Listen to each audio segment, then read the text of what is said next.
ஏய் எனக்கு முதல்ல கையை அடிச்சுக்கிட்டு இருக்கு. எனக்கு என்னமோ அன்னைக்கு மசோவா இருக்கும்னு தோணுது. டக்குன்னு நம்பர் அடிக்க வண்டியோட சீலப்னா ஃபர்ஸ்ட் ப்ரைஸ் தான். 10K இருக்கு, வாய்ப்பு இருக்கு. போ நம்பர் எடுத்துட்டா இருக்குடி. நாளைக்கு என்ன பணக்கார தான் வச்சேன் பாப்பா பாரு சீலப்னா. ஏய் மணி 7:30 ஆச்சு. நம்பர் புக்கா பண்றாங்கடா. நீங்க செக் பண்றேன். பணக்கா இருக்கு. ஓகேடா மச்சி.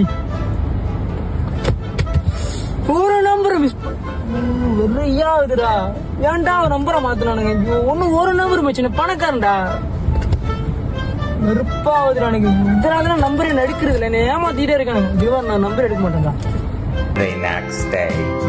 மச்சி எனக்கு முதல்ல மூக்கு அடிச்சுக்கிட்டு இருக்கு. ஒருவேளை நம்பர் கேம் அடிக்க போது நினைக்கிறேன். டக்குனு நம்பர் எடுக்க வண்டியோட ஏதோ நேத்து தான் சொன்னேன் நம்பரை மாத்திட்டான், இதுக்கப்புறம் நம்பரே எடுக்க மாட்டேன்னு. ஒருவேளை அந்த ஒரு